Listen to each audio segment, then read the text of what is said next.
જય શ્રી ગોપાલ અંક છે 1981નો. એમાં 14મા પાને એક લેખ લખ્યો છે.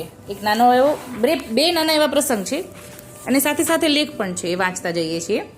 વિષય છે જાને શરણે શ્રી ગોપાલને. સુખ દુઃખ એ મનના ધર્મ છે, જન્મ મરણ એ શરીરનો ધર્મ છે. આપણે જીવતા હોઈએ તો સુખ અને દુઃખ એ મનના જ કારણો છે. જો મનમાં ન આવે તો દુઃખ નથી, અને મનને આનંદ થાય તો એ સુખ છે. ચાહે પછી એ બીજા વ્યક્તિ માટે એ દુઃખ હોય અને ત્રીજા વ્યક્તિ માટે કાંઈ ન હોય કે એમાં શું થઈ ગયું, એ મનના કારણો છે એવું કીધું. અને જન્મ મરણ એ શરીરના ધર્મ છે. ભૂખ તરસ એ પ્રાણના ધર્મ છે. ભૂખ ને તરસ માટે પ્રાણ માટે ભૂખ તરસ લાગે છે. હે મન, તું જરા સમજ, આ ભવસાગર તરવાની ઉત્તમ તક છે. આ માનવ દેહ ફરી ફરી મળતો નથી, માટે ગોપાલ પ્રભુનું અંતરથી સ્મરણ કર. એક ડોશીમાં હતા, એને થયું કે હું પુણ્ય કરું તો સ્વર્ગમાંથી મને વિમાન તેડવા આવશે.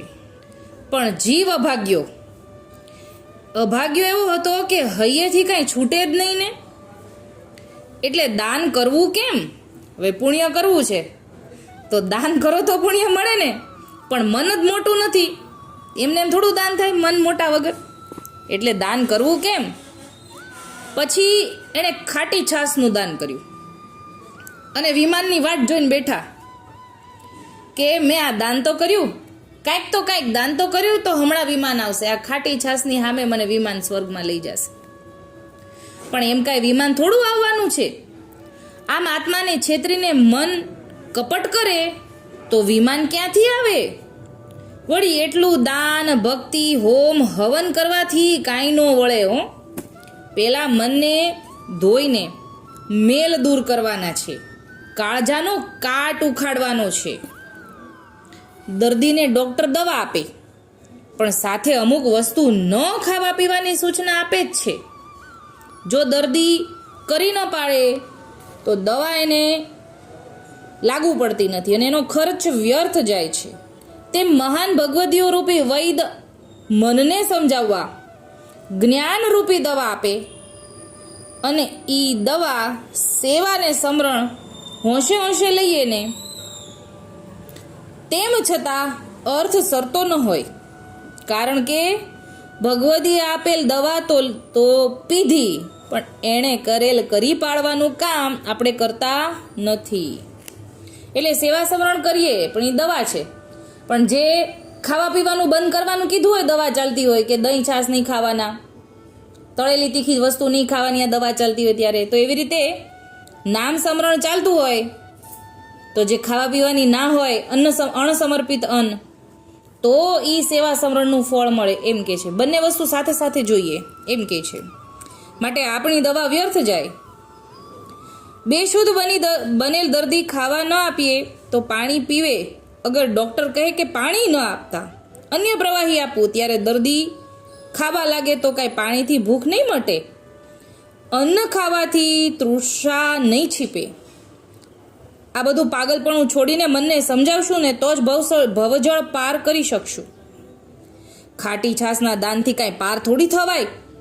એ તો કાગળના નાવડેથી સાગર તરવા જેવી ઘેલછા ગણાય ઘેલછા. માટે હે મન, તું કપટ કર્યા વગર કૂદકા મારતું ઘડીભર નીચે બેસી જા. અંતરના ઊંડાણના અવાજને પારખીને બરોબર વિચારીને ભવજળ તરવા સાચી ભાવનાથી એકાગ્રતાપૂર્વક ભક્તિ કરીને ગોપાલ પ્રભુના શરણે જા.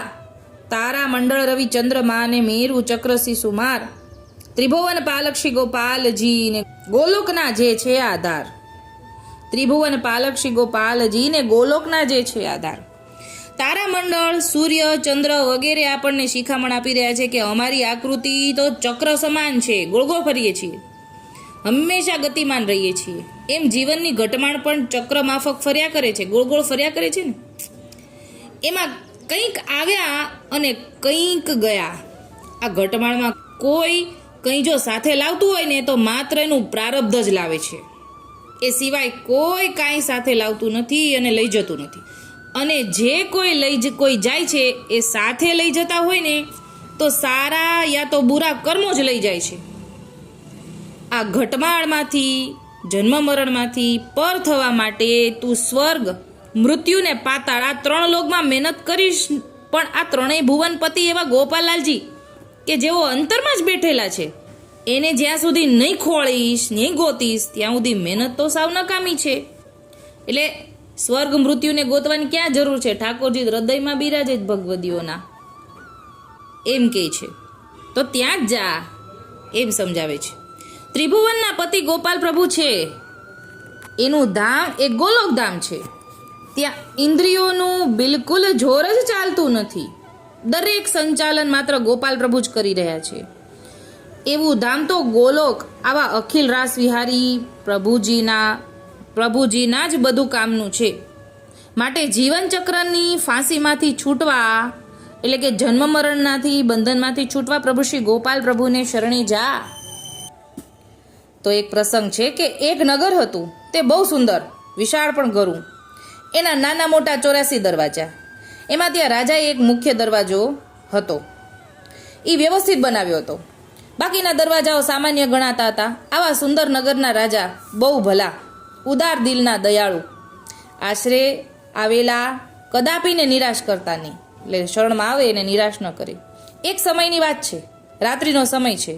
એ વખતે એક અજાણ્યો આંધળો મહા મુશ્કેલીએ ત્યાં નગરના દરવાજે પાદર પાસે આવી પહોંચ્યો. નગર ફરતો વિશાળ ગઢ હતો, તેના કારણે નગર જવામાં મુશ્કેલી હતી. દરવાજે પહોંચ્યા પહેલા નગરમાં તો જવું જ અશક્ય હતું. આંખેથી તો દેખાતું જ નહોતું.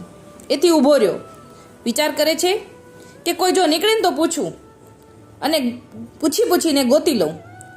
આમ વિચારતો ઊભો છે ત્યાં વહેલી સવારે એક પવિત્ર બ્રાહ્મણ સ્નાનાર્થે ત્યાંથી પસાર થયો. ચાલવાનો અવાજ સાંભળીને અંધજને નગરમાં જવા માટેનો રસ્તો બતાવવા કહ્યું. પેલા બ્રાહ્મણે કહ્યું કે ભાઈ, ગભરાવાની જરૂર નથી. તમે ગઢને હાથ અડાડીને ચાલવા લાગો, જેથી દરવાજો આવી જશે, તમને ખબર પડી જશે. એટલે કે આંધળા છે, જોયા વગર ન, પણ હાથ તો અડાડીને મહેસૂસ કરી શકે ને. આ પ્રમાણે પેલો અંધજણ ગઢને હાથ અડાડીને ચાલવા લાગે છે.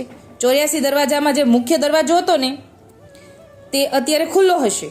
તેથી અંજણ ચાલતા આ મુખ્ય દરવાજાની નજીક આવ્યો. ત્યાં તેને ખુજલી આવી, એટલે કે ખંજવાળ આવી. હવે હાથને અડેલો છે, હાથ લઈ લીધો તો ખંજવાળ આવવા માટે હાથ લઈ લીધો અને ગઢને અટકેલા હાથેથી ચાલતા માથું ખંજવાળવા લાગ્યો. એટલામાં પેલો દરવાજો પસાર થઈ ગયો. એટલે ઓલો ખુલ્લો દરવાજો પસાર થઈ ગયો, મનુષ્ય યોની વાળો દરવાજો પસાર થઈ ગયો. પછી વળી પાછો 84 દરવાજા માટે વટાવી ફેરો મારીને ફરી દરવાજા પાસે આવ્યો. ત્યાં વળી પાછી ખુજલી આવી. આમ આટા જ માર્યા કર્યા, પરંતુ દરવાજો પછી ક્યાંથી આવે? છેવટે અંધ પેલા બ્રાહ્મણને દોષ દેવા લાગ્યો કે પોગટની મહેનત કરાવે છે. આમ તેને પોતાનો દોષ ન દેખાયો કે આ વાતથી થોડું ઊંચું વિચારીશ ને તો જ ભૂલ તો આપણી જ છે. શરીરની અંદર રહેલા જે જીવાત્મા તે અંધજણ છે. એટલે કે આ અંધભાઈ છે જે શરીરની અંદર રહેલો જીવ છે. 84 દરવાજા 84 લાખ યોનીનો અવતાર છે. અને આ માનવરૂપી ઉત્તમ દરવાજાની પાસે આવ્યો અને રાજા અંતર્યામી જે છે એ રાજા છે, ગોપાલ પ્રભુ છે. એટલે જે રાજાએ દરવાજા 84 બનાવ્યા છે ને આપણા પ્રભુ શ્રી ગોપાલલાલજી છે. તેણે 84 લાખ દરવાજામાં મનુષ્ય દેહરૂપી એક જ દરવાજો બુદ્ધિ શક્તિથી કંડારીને ઉત્તમ બનાવ્યો છે. તેમાં રાત રૂપી એટલે કે અજ્ઞાન રૂપી આપણે જીવન વેડફી રહ્યા છીએ. વૃદ્ધાવસ્થામાં એટલે કે વહેલી સવારે પ્રભુ શ્રી ગોપાલલાલજીને પામવાના પ્રયત્ન કરી રહ્યા છીએ. તે વખતે પણ ગોકુળવાસી ત્રિભુવનપતિ પ્રભુ શ્રી ગોપાલલાલજી દયાળુ હોઈને આશરો આપવા તૈયાર જ છે. પણ જીવ માનવ દેહ પામ્યા પછી પણ દરવાજામાંથી પસાર થઈ નિજ ધામમાં જાય તો ઠાકોરજી આશરો આપવા બિરાજે જ છે.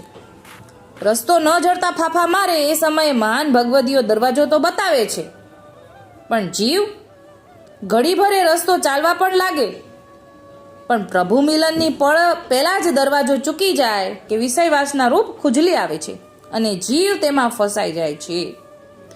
ત્યાં માનવ દેહરૂપી દરવાજો આયુષ પૂરી થતા જતો રહે છે.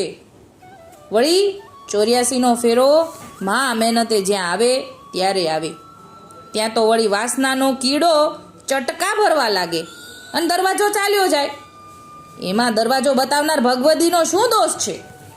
84 લાખ યોનિમાં માનવ અવતાર રૂપા દરવાજો જ પ્રભુ મિલન માટે છે. માટે વિષય વાસનાની ખુજલી ન આવે એની તકેદારી રાખો. 84ના ચક્રમાંથી બચવાના પ્રયત્ન કરવો રહ્યો, નહીં તો માથે કાળ ચક્ર તો તૈયાર જ છે. માટે ત્રિભુવનપતિ ગોપાલાલના ધામમાં જવા માટે પ્રભુ શ્રી ગોપાલાલના શરણે જા. અહીંયા આપણને એ સમજાવે છે કે મનુષ્ય દેહ બહુ મુશ્કેલીથી મળે છે અને ઠાકોરજીનું અનન્યતા અને અસમર્પિત આ બંને વસ્તુ આ ડોશીમાના પ્રસંગમાં અને આ રાજાવાળા પ્રસંગમાં આપણે જાણ્યું.